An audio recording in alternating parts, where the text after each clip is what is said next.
کہ انسان تنہا اکیلے بیٹھ کے اگر اس کو رکھ دیا جائے تو اس کی زندگی اجیرن ہو جائے گی، اس کی زندگی گزر نہیں سکتی ہے۔ پتہ یہ چلا کہ انسان ایک اجتماعی فرد کا نام ہے، انسان اجتماع میں رہنا چاہتا ہے، انسان جماعت میں رہنا چاہتا ہے۔ اب سوال یہ پیدا ہوتا ہے کہ ہم جس مذہب کے ماننے والے ہیں، ہمارا دین دین اسلام ہے، ہمارا کلمہ لا الہ الا اللہ محمد الرسول اللہ صلی اللہ تعالی علیہ وآلہ وسلم ہے۔ اللہ تبارک و تعالی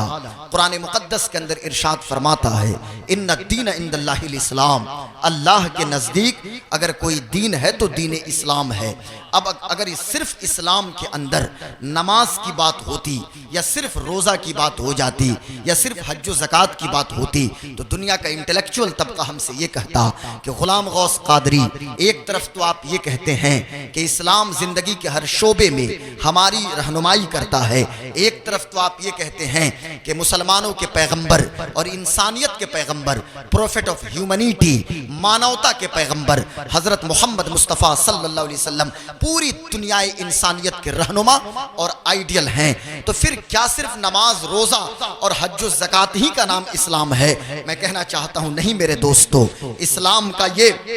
نظام عبادت ہے، صرف اسلام انہی چیزوں کا نام نہیں ہے۔ یہ نماز پڑھنا وقت پہ، روزہ رکھنا، حج کرنا، یہ زکوٰۃ دینا، یہ اسلام کا نظام عبادت ہے۔ اسلام معاشرے کی اصلاح کی جہاں بات کرتا ہے تو صرف فرد کی اصلاح کی بات نہیں کرتا بلکہ اجتماعی اصلاح کی بھی بات اسلام کرتا ہے۔ ایک طرف پیغمبر اسلام ہر فرد کی ضرورت اور اس فرد کا حق اور پھر اس فرد کی جو ذمہ داری ہے اس کا تعین پیغمبر اسلام کرتے ہیں، تو دوسری طرف پیغمبر اعظم سرور کائنات صلی اللہ علیہ وسلم اجتماعی زندگی کا سبق بھی لوگوں کو پڑھاتے ہیں۔ صاحب آپ کو سن کر حیرت ہوگی کہ لوگ آج ہم سے کہتے ہیں کہ صاحب کیمبرج ہے یا آکسفورڈ ہے یا جرمنی کا فرینکفرٹ ہے یا دنیا کی ٹاپ موسٹ یونیورسٹیز ہیں، وہاں پہ لوگوں کو انسان بنایا جاتا ہے یا لوگوں کو انسانیت کا پیغام دیا جاتا ہے۔ میں کہتا ہوں کہ دنیا کی سب سے پرانی یونیورسٹی تو وہ یونیورسٹی ہے کہ جس کی بنیاد مسجد نبوی میں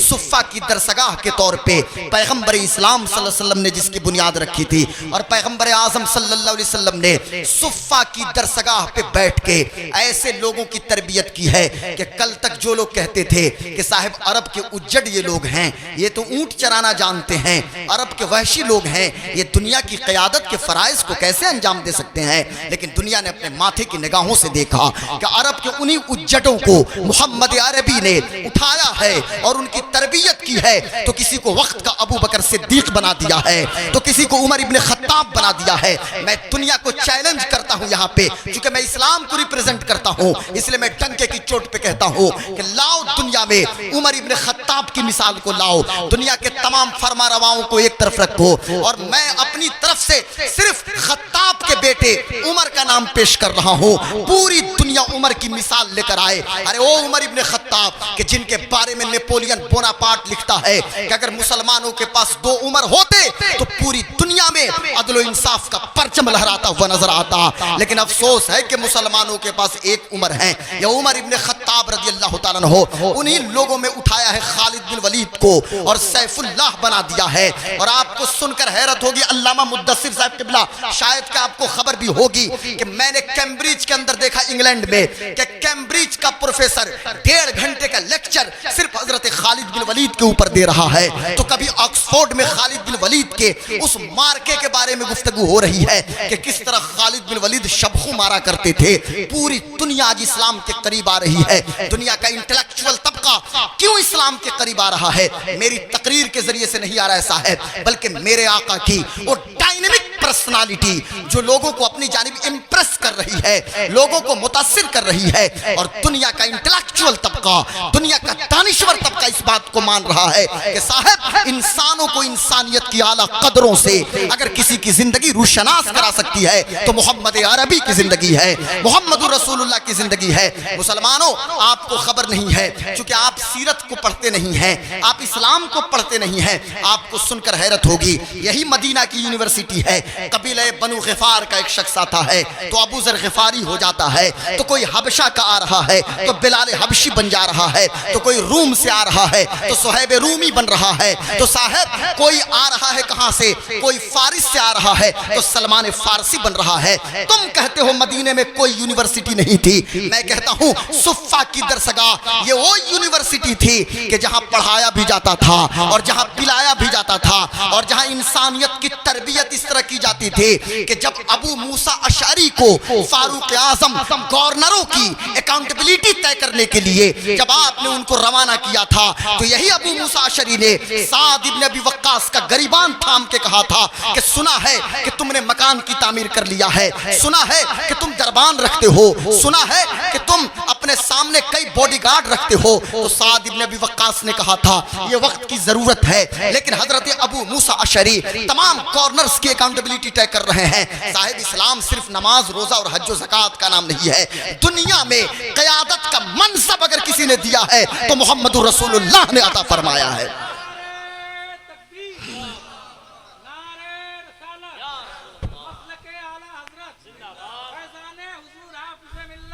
زندہ باد۔ اس لیے میں کہنا چاہتا ہوں اور نہایت ادب کے ساتھ کہنا چاہتا ہوں کہ اور دنیا میں جتنے بھی فلاسفر ہیں، ایمینوئل کانٹ ہو یا روسو ہو یا پھر اور بھی بہت سارے لوگ ہوں، یہ آپ جو مارکس کا نام لیتے ہیں، لینن کا نام لیتے ہیں، اور بھی لوگ ہیں، یہ دنیا میں جتنی تحریکیں ہیں، یہ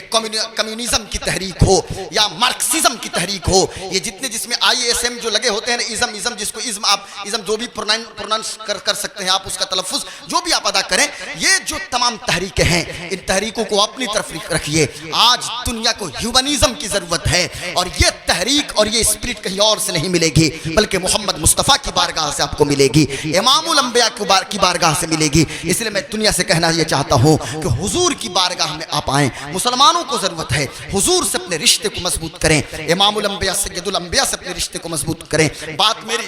دوسری سمت میں نہ چلی جائے، نہیں تو بات سے بات نکلے گی تو لمبی گفتگو ہو جائے گی، ہمیں چونکہ حضرت کا بیان سننا ہے۔ میں بتانا یہ چاہتا ہوں کہ آج دنیا میں جتنی بھی تحریکیں ہیں، کہیں پہ صرف فرد کی اصلاح کی بات کی گئی ہے تو کہیں پہ معاشرے کی اصلاح کی بات کی گئی ہے، لیکن اسلام دونوں کی اصلاح کی بات کرتا ہے۔ آئیے ذرا ایک ایگزامپل دے کے میں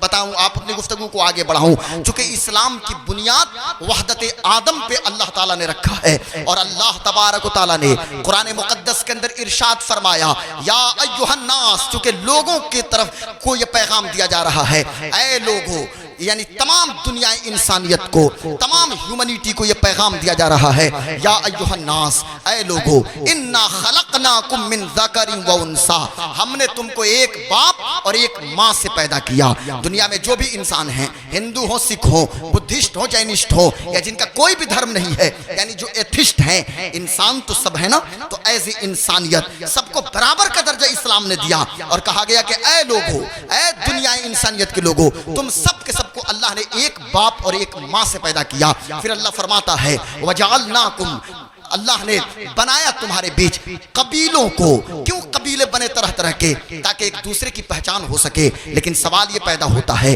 عزت کس کو ملے گی، وقار کس کو ملے گا، اور عزت کس کی جائے گی؟ تو پھر اللہ نے فرمایا ان اکرمکم عند اللہ اتقاکم، اللہ کی نگاہ میں معزز وہ ہے جو سب سے زیادہ اللہ سے ڈرنے والا ہے۔ عزت اسے دی جائے گی جو اللہ سے ڈرے گا۔ شیخ صاحب اللہ سے نہیں ڈریں گے، عزت نہیں دی جائے گی، اور ایک حواری کا بیٹا اللہ سے ڈرے گا، ہمارا امام بنے گا، ہمارا قائد بنے گا۔ یہ کہاں سے لا دیے ہم اپنے اندر صاحب کہ یہ برہمنزم کی تحریک اور یہ منوات کی بات کہ کوئی بڑا ہے کوئی چھوٹا ہے۔ آئیے پیغمبر اعظم صلی اللہ علیہ وسلم نے وحدت آدم کی جو بنیاد قرآن میں اللہ نے رکھا، اسی وحدت آدم کی تفسیر حجۃ الوداع کے موقع پہ 10 ہجری میں پیغمبر اعظم صلی اللہ علیہ وسلم نے اس کی تفسیر آپ نے کی ہے، اور پیغمبر نے 1,40,000 کے مجمع میں، صحابہ کے مجمع میں آپ نے جو خطاب دیا تھا، یہ جو پیغمبر کا ایسا مینیفیسٹو ہے اور ایسا در منشور ہے جو قیامت تک کے لیے پوری دنیا کے لیے رہنما اور چارٹر پلان کی حیثیت رکھتا ہے۔ میرے پیارے آقا صلی اللہ علیہ وسلم نے ارشاد فرمایا لا فضل لعربی علی عجمی ولا لعجمی علی عربی ولا لاسود علی ابیض ولا لابیض علی اسود